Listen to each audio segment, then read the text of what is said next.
নমস্কাৰ এই মুহূৰ্তত আহি পৰিছে ৰাজ্যখনৰ বাবে ৰাতিপুৱাৰ কেইবাটাও বিগ ব্ৰেকিং নিউজ। আজি 2 মাৰ্চ অসমৰ লগতে ভাৰতৰ বিভিন্ন প্ৰান্তৰ পৰা ৰাতিপুৱাৰ কেইবাটাও খবৰ আহি পৰিছে। এই মুহূৰ্তত জনাই আছো এটা ব্ৰেকিং নিউজ। এবাৰ বন্ধুত্বত ফাট মেলিছে, নীতিশ কুমাৰ নাথাকিব এবাৰ মোদীৰ লগত। এই মুহূৰ্তত জনাই আছো এটা বিগ পলিটিকেল ব্ৰেকিং নিউজ। বন্ধু নীতিশ কুমাৰ আৰু চন্দ্ৰবাবু নাইডুক আঁতৰাবলৈ সাজু হৈ পৰিছে বিজেপি। নীতিশ কুমাৰৰ ৰাজনৈতিক কেৰিয়াৰত চিপকাং মাৰিছে এইবাৰ বিজেপিয়ে। বিহাৰত জেডিউক আঁতৰাই শাসনৰ দিশে আগবাঢ়িছে বিজেপি। 40 গৰাকীকৈ জেডিউৰ বিধায়কক বিজেপিত যোগদান কৰাৰ ষড়যন্ত্ৰ ৰচনা কৰিছে।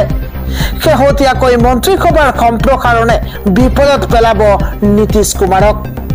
নীতিশ কুমাৰৰ মন্ত্ৰীসভাত যোগদান হোৱাৰ 7 বিধায়কে ক্ষমতা হস্তগত কৰিব পাৰে জেডিউৰ। বিহাৰৰ কেবিনেট সম্প্ৰসাৰণৰ পিছতেই এবাৰ চৰ্চালৈ আহিছে এই বিষয়। যদিহে খবৰ অনুসৰি 40 বিধায়ক বিজেপিলৈ যায়, ভংগ হ'ব চৰকাৰ। বিজেপিয়ে মুখ্যমন্ত্ৰীক আগবঢ়াই আনিব পাৰে নিজৰ চৰকাৰ। বিহাৰৰ 34 গৰাকী বিধায়কৰ 21 জন বিধায়কেই বিজেপিৰ, তাৰে কেৱল 13 গৰাকী বিধায়কহে জেডিউৰ। ইতিমধ্যে শেহতীয়াকৈ মন্ত্ৰীসভা সম্প্ৰসাৰণত নিজৰ স্থিতি মজবুত কৰিছে বিজেপিয়ে। আৰজেডিৰ দাবী, কেবিনেটত শক্তি বৃদ্ধি কৰি নীতিশ কুমাৰক আঁতৰোৱাৰ অভিসন্ধি ৰচনা কৰিছে বিজেপিয়ে। জেডিউৰ মুখপাত্ৰ অজয় যাদৱে কৰা দাবীৰ পাছতেই বিহাৰ ৰাজনীতিত আলোড়নৰ সৃষ্টি হৈছে। পৰৱৰ্তী খবৰটো হৈছে উজনিৰ পৰা নামনিলৈ বতৰে কাল ৰূপ ধাৰণ কৰিছে। ভয়ংকৰ ধুমুহা আৰু বৰষুণত স্তব্ধ হৈ পৰিছে জনজীৱন। এই মুহূৰ্তত জনাই আছো ডাঙৰ খবৰ। ধাৰাসাৰ বৰষুণত নিশাৰে পৰা স্তব্ধ হৈ পৰিছে জনজীৱন। উজনিৰ বিভিন্ন প্ৰান্তত, নামনিৰ বিভিন্ন প্ৰান্তত বতৰে কাল ৰূপ ধাৰণ কৰিছে। কি গোলাঘাট, কি পেঙেৰি, লখিমপুৰ, উৰিয়ামঘাট, লগতে টেঙাখাটত ধাৰাসাৰ বৰষুণ হৈছে। বিভিন্ন প্ৰান্তত 15খনকৈ জিলাত ইতিমধ্যে হাই এলাৰ্ট জাৰি কৰা হৈছে। ধুমুহা বৰষুণ, শিলাবৃষ্টিয়ে চলাব তাণ্ডৱ লীলা। সতৰ্কবাণী জাৰি কৰিছে আঞ্চলিক বতৰ বিজ্ঞান কেন্দ্ৰই। আজি কৰিমগঞ্জ, হাইলাকান্দি, কাছাৰ, ডিমা হাছাওত হাই এলাৰ্ট জাৰি কৰা হৈছে। পশ্চিম কাৰ্বি আংলং, গোলাঘাট, যোৰহাটত হাই এলাৰ্ট জাৰি কৰিছে বতৰ বিজ্ঞান কেন্দ্ৰই। মাজুলী, শিৱসাগৰ, লখিমপুৰ, ধেমাজিকে ধৰি ডিব্ৰুগড়ত হাই এলাৰ্ট জাৰি কৰিছে বতৰ বিজ্ঞান কেন্দ্ৰই। আন এটা খবৰ হৈছে এবাৰ বুলডোজাৰেৰে এফালৰ পৰা ভাঙি গ'ল অৰ্ধশতাধিক বাসগৃহ। ৰাজ্যত আকৌ বৃহৎ উচ্ছেদ অভিযান। বুলডোজাৰেৰে এফালৰ পৰা ভাঙি যোৱা হ'ল প্ৰায় অৰ্ধশতাধিক বাসগৃহ। কামৰূপ জিলা প্ৰশাসন আৰু আৰক্ষীৰ সহযোগত বৃহৎ উচ্ছেদ অভিযান চলোৱা হৈছে। প্ৰশাসনে জাননী জাৰি কৰাৰ পাছতো উচ্ছেদস্থলীৰ পৰা আঁতৰি নোযোৱাৰ অভিযোগ উত্থাপন হৈছে। চন্দ্ৰপুৰৰ চাপৰিত জিলা প্ৰশাসনৰ বৃহৎ উচ্ছেদ অভিযান। ৰাজ্যৰ বিভিন্ন প্ৰান্তত আকৌ উচ্ছেদ অভিযান অব্যাহত আছে। বুলডোজাৰেৰে এফালৰ পৰা ভাঙি যোৱা হৈছে প্ৰায় অৰ্ধশতাধিক বাসগৃহ। আন এটা খবৰ হৈছে আমি অকলে কিয় চেক্ৰিফাইচ কৰি থাকিম। কংগ্ৰেছে 4বাৰকৈ ৰাম ঠগন দিছে আৰু ঠগ নাখাও, এই মন্তব্য কৰিছে অখিল গগৈয়ে। এই মুহূৰ্তত জনাই আছো ডাঙৰ খবৰ। কংগ্ৰেছক গাদ্দাৰ আখ্যা দিছে বিধায়ক অখিল গগৈয়ে। এটা পলিটিকেল ডাঙৰ খবৰ জনোৱাৰ চেষ্টা কৰিছো। কংগ্ৰেছে কেৱল ঠগিবহে জানে।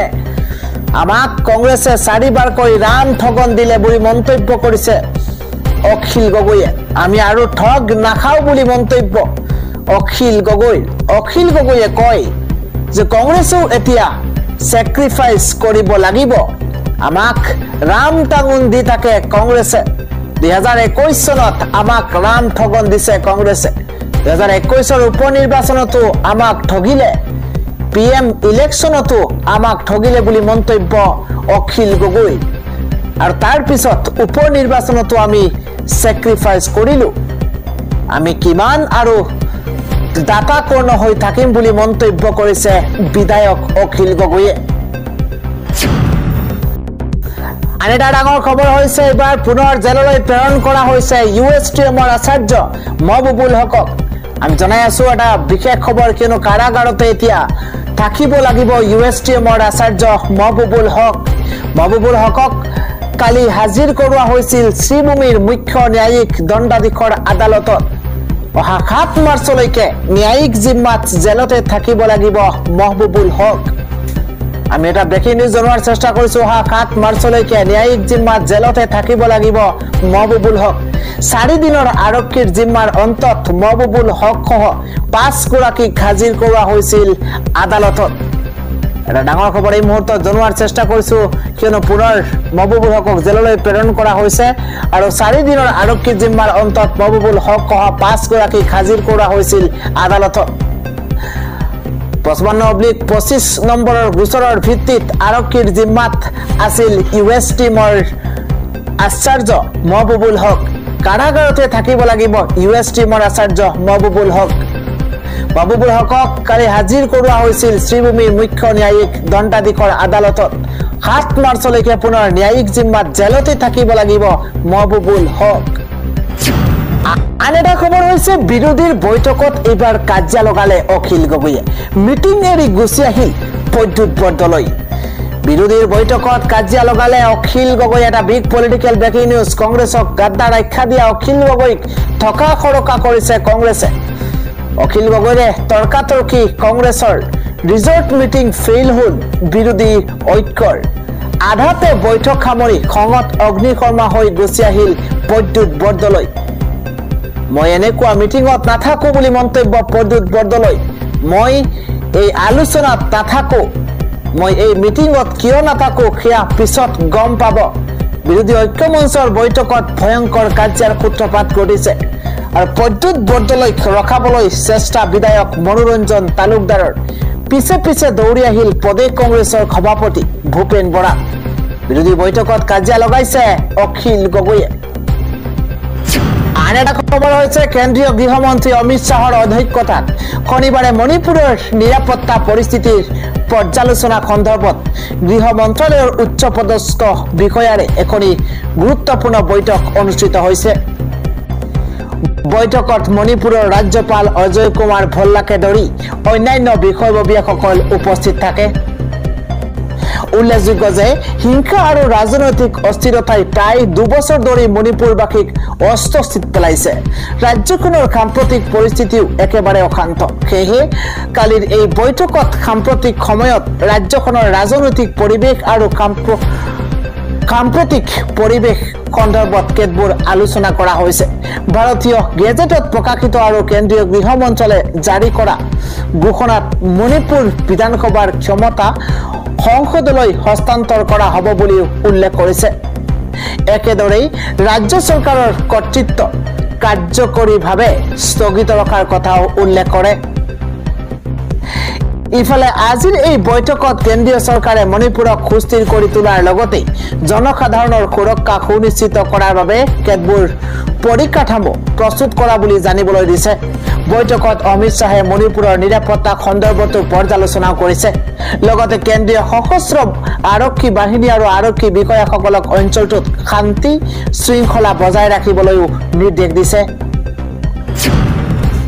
আন এটা খবৰ হৈছে পবিত্ৰ ৰমজান মাহৰ আৰম্ভণিতেই মছজিদত চলিছে এবাৰ প্ৰশাসনৰ বৃহৎ বুলডোজাৰ পবিত্ৰ ৰমজান মাহৰ আৰম্ভণিতে মছজিদত চলি প্ৰশাসনৰ উচ্ছেদ অবৈধভাৱে মছজিদ নিৰ্মাণ কৰাৰ বাবে উচ্ছেদ চলাইছে প্ৰশাসনে বিগত বৰ্ষত নিৰ্মাণ কৰা 4 মহলীয়া মছজিদত চলাইছে প্ৰশাসনৰ বৃহৎ বুলডোজাৰ অঞ্চলটোৰ মুছলমান লোকসকলে মছজিদৰ উচ্ছেদত সহযোগ কৰিল প্ৰশাসনক 15টা দিন পূৰ্বে প্ৰশাসনে জাৰি কৰা এক জাননীৰ পাছতে চলিছে উচ্ছেদ 10 শ্ৰমিকৰ সৈতে মছজিদটোৰ উচ্ছেদত হাতে কামে লাগিল মছজিদ কমিটিৰ সদস্য উত্তৰ প্ৰদেশৰ গোৰখপুৰৰ আবু হুৰেৰা মছজিদত এই ঘটনা সংঘটিত হৈছে আৰু ৰমজান মাহৰ আৰম্ভণিতেই মছজিদত চলা উচ্ছেদক লৈ দুখ প্ৰকাশ কৰিছে ইছলাম ধৰ্মাৱলম্বী লোকসকলে অবৈধভাৱে মছজিদ নিৰ্মাণ কৰাৰ বাবে উচ্ছেদ চলাইছে প্ৰশাসনে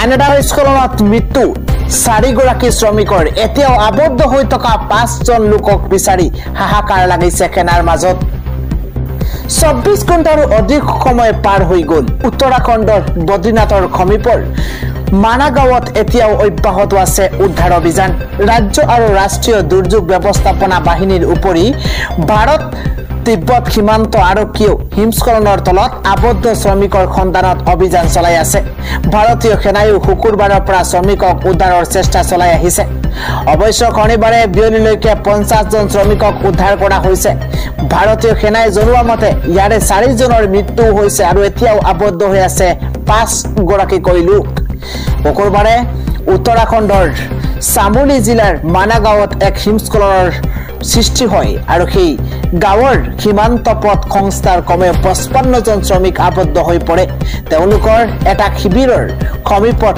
সংঘটিত হয় এই হিমস্খলন লগে লগে উদ্ধাৰ কাম আৰম্ভ হয় অৱশ্যে প্ৰতিকূল বতৰৰ বাবে শুকুৰবাৰে উদ্ধাৰ প্ৰচেষ্টাত বাধাৰ সৃষ্টি হৈছে 6 পৰা 7 ফুট ডাঠ চাদৰেৰে এই ঠাইখিনি ঢাকি ৰখা হৈছে তাৰ লগতে অহৰহ বৰফ পৰি আছে কম দৃশ্যমানতাই উদ্ধাৰ অভিযানত সমস্যাৰ সৃষ্টি কৰিছে শুকুৰবাৰে নিশালৈকে 32 জন শ্ৰমিকক হিমস্খলনৰ পৰা উলিয়াই আনিবলৈ সক্ষম হৈছিল তথাপিও গোটেই নিশাটো প্ৰায় 25 জন শ্ৰমিক তাত আবদ্ধ হৈ আছিল